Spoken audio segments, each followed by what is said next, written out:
Selamat sore Pak, perkenalkan saya Dr. Ali Christian yang bertugas pada hari ini di Poliklinik.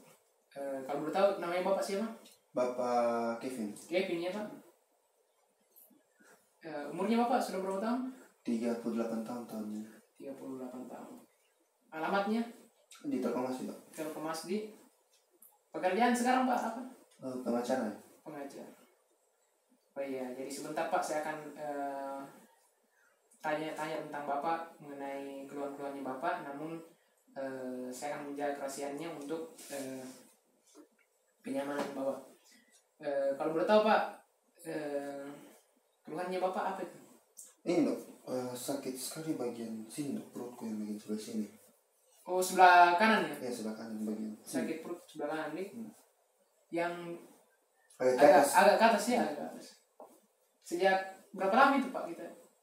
Sudah rasa dari 2 minggu yang lalu, tapi semakin berat 3 hari terakhir. 2 minggu lalu nih. Ada gejala lain yang bersamaan sakitnya kita, kayak Tidak ada. tidak ada. Riwayat makan mungkin obatan ada. Kalau sakit biasanya saya minum ibuprofen gitu. Oh, minum ibuprofen. Tapi sudah pernah ke dokter? Baru kali ini. Baru kali ini ya. Ada riwayat penyakit dahulu tak Pak? Dahulu enggak ada gitu. Tidak ada ya. Kalau riwayat penyakit keluarganya kita Pak, mungkin ada yang kayak begini. Keluarga kayaknya enggak ada dok. Sebentar karat di sini. Oh, mangkal ya. Jadi Bapak Bapak Kevin ya, umur 38 tahun, alamat Telkommas, pekerjaan seorang pengacara ya Pak. Jadi keluhannya itu sakit perut di kanan atas ya. Iya. Sudah 2 minggu yang lalu, tapi yang berat 3 hari yang akhir ini ya. Gejala lain yang berhubungan tidak ada, riwayat minum obat, ibuprofen ya. Penyakit dahulu tidak ada, riwayat penyakit keluarga tidak ada. Jadi sebentar Pak, saya akan melakukan pemeriksaan fisik terhadap Bapak untuk mengetahui lebih pasti diagnosis yang Bapak derita. Apakah boleh saya lakukan Pak? Boleh. Terima kasih Pak. Jadi sebelum kita melakukan pemeriksaan fisik, ada baiknya kita melakukan cuci tangan rutin. Setelah itu kita inform konsen terhadap pasien. Jadi Pak, sebentar saya akan menyentuh bagian tubuh Bapak. Apakah Bapak bersedia untuk saya lakukan? Iya. Jadi yang pertama-tama untuk pemeriksaan fisik kita lakukan adalah inspeksi atau melihat keadaan pasien, di mana kita suruh pasien untuk posisi supine dan sumber cahaya yang meliputi seluruh bagian dari tubuh pasien. Selanjutnya kita berdiri atau duduk di sebelah kanan pasien, dan selanjutnya kita periksa rambut. Kita inspeksi bagian rambut dari pasien. Kita lihat juga apakah ada konjungtiva, dan kita lihat apakah ada sklera, dan kita lihat di bagian kulitnya seluruh bagian tubuh. Oke. Selanjutnya kita masuk lagi, kita lihat di bagian abdomennya apakah ada tanda-tanda obesitas atau timpanitis. Kita lihat. Oke, selanjutnya kita lihat penampakan abnormal di permukaan abdomen, kayak seperti apakah ada jaringan parut, apakah ada kumis di vena. Kita lihat. Kita perhatikan sampai ke sudut-sudut. Dan kita lihat juga penampakan peristaltik, dan itu masuk dalam obstruksi pilorus, obstruksi usus halus dan kolon, atau adanya massa abdomen. Kita lihat semua. Oke. Selanjutnya kita masuk di pemeriksaan auskultasi. Di sini sebaiknya kita menggunakan stetoskop, namun saya tidak menggunakan.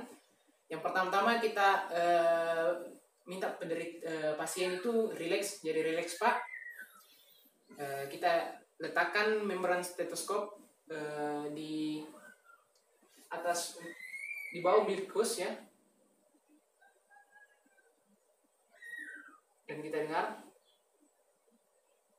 dengarkan gerakan peristaltik seperti suara lapar atau kayak suara melilit begitu. Oke, setelah kita mendengar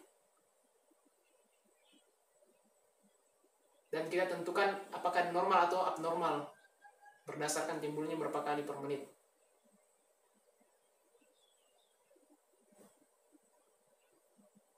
Kita lakukan evaluasi kembali dengan kuadran abdomen.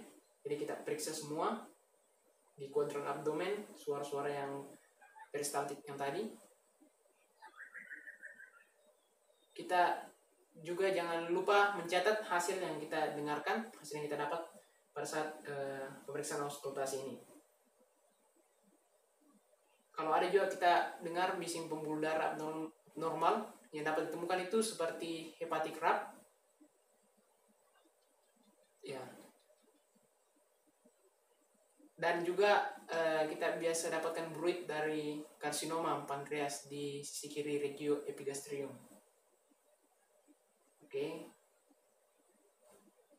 Setelah kita melakukan pemeriksaan auskultasi dengan stetoskop, kita mencatat semua hasil pemeriksaan yang kita sudah dapat, baik itu suara-suara bising pembuluh darah atau yang abnormal ataupun yang normal seperti suara peristaltik atau bising usus. Sini kita akan masuk ke pemeriksaan yang ketiga, itu pemeriksaan palpasi pada pasien, di mana di sini kita palpasi dengan tangan, diusahakan hangat sesuai suhu dengan ruangan tubuh. Ya, pasien di sini kita minta pasien untuk menekuk kaki, tapi Pak bisa itu kakinya ke ya, dan bernapas dengan rileks ya Pak. Jadi kita lakukan pertama palpasi dengan tunjuk tangan di abdomen pelan-pelan. Oke, kita palpasi. Selanjutnya keliling abdomen ya, kira-kira 1 cm kuku jari. Tapi Pak, bila ada nyeri kita rasa Pak, langsung bilang ya Pak. Oke. Nyeri Pak? Enggak. Jadi kita lakukan palpasi secara bimanual melalui hepar dan limpa. Oke. Selanjutnya kita palpasi limpa. Ujung limpa yang teraba di bawah arkus kosta kiri menandakan adanya splenomegali.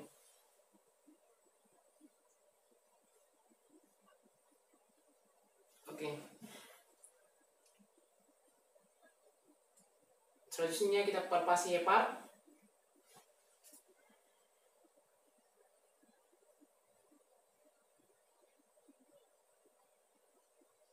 Oke, untuk melihat apakah ada hepatomegali atau tidak. Selanjutnya kita masuk lagi juga di pemeriksaan abnormal palpasi, di mana tes Blamber-Seinnya itu positif. Di mana jika kita tekan ujung jari perlahan-lahan ke dinding abdomen akan terasa sakit. Nah, oke. Tes yang kedua itu Roving sign, ya, terasa sakit jika ditekan di area kiri bawah. Jadi ditekan di area kiri bawah, maka pasien akan terasa sakit. Selanjutnya itu obturator sign, ya, terasa sakit jika tungkai diangkat ke atas dengan lutut ekstensi.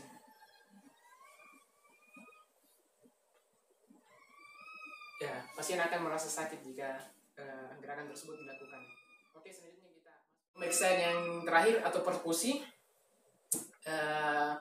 Lakukan perkusi pada keempat kuadran di abdomen, di mana lakukan perkusi pada batas paru hepar di garis midclavikula kanan.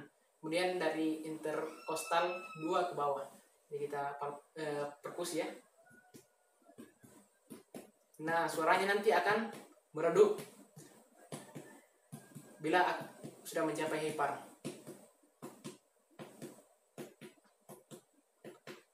Nah, di sini juga kita akan kita lakukan perkusi untuk menentukan lokasi dan ukuran dari hepar.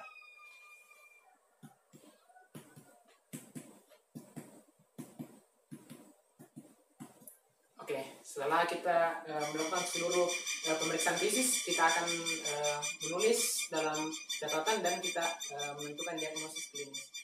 Oke, terima kasih Pak.